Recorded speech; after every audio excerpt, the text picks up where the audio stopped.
Welcome to Tico Tips session on working capital. Maintaining working capital is a requirement under Section 24 of the Ontario Regulation 2605 made under the Travel Industry Act 2002. Working capital requirement is based on gross Ontario sales reported in the most recent financial statement filing.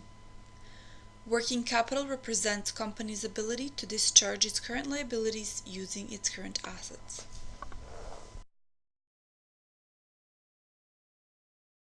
Working capital represents company's ability to discharge its current liabilities using its current assets.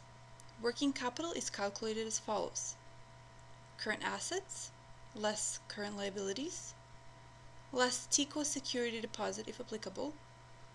To this we add or subtract related party balances. The most common related party balances are shareholder balances. Working capital requirement is based on gross Ontario sales reported in the most recent financial statement filing. Now that we have learned that gross Ontario sales are a determinant of the amount of working capital that must be maintained by the registrant, let us have a look at the working capital requirements table. The left-hand column represents the amount of gross Ontario sales achieved during the year. The right-hand column represents the working capital level required for that amount of gross sales. The higher the gross sales, the more working capital is required in order to achieve compliance. Next, let's go through an example of working capital calculation. Now let's learn how to calculate working capital using the balances on the balance sheet. First, we start with current assets. From this, we subtract current liabilities. Then we adjust for any related party balances. In our example, we have $4,250 due from related company. This is subtracted from the working capital.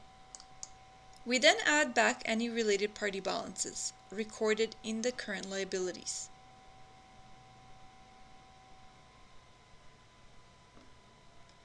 This brings us to a working capital balance of $9,200. Note that Tico security deposit was not recorded in the current assets, therefore no further adjustment to the working capital is necessary.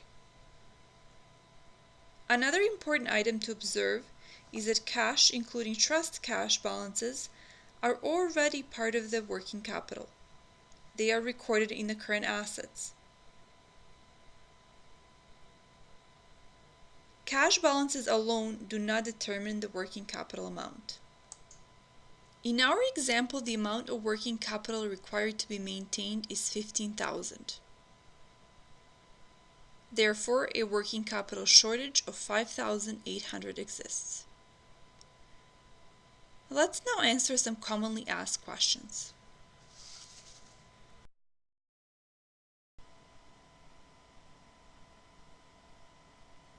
What can cause working capital to be deficient? There can be a number of factors that cause the working capital to be deficient. The primary reasons are shareholder withdrawals, net losses, refinancing, accumulation of uncollectible accounts receivable. I have a working capital shortage. What happens next? Tico sends out a letter informing the registrant of the working capital shortage and requesting the registrant to make a shareholder injection to the general account in the amount of the shortage. Once the injection has been made by the registrant sends the proof of the injection. For example, copy of the shareholder check, or if wire transfer, copy of the bank statement of the source account with the shareholder name and the deposit slip showing the funds being deposited to the general account. If the supporting documentation is acceptable, the file is closed and a follow-up visit is set up with the registrant. Top Tico tips to increase the working capital compliance. Calculate the working capital, and if there's a deficiency, provide proof of injection at the time of the financial statement filing. Injection should be made to the general account. Working capital must be maintained at all times. Call us for support. Thank you for joining us for Tico Tips session on working capital.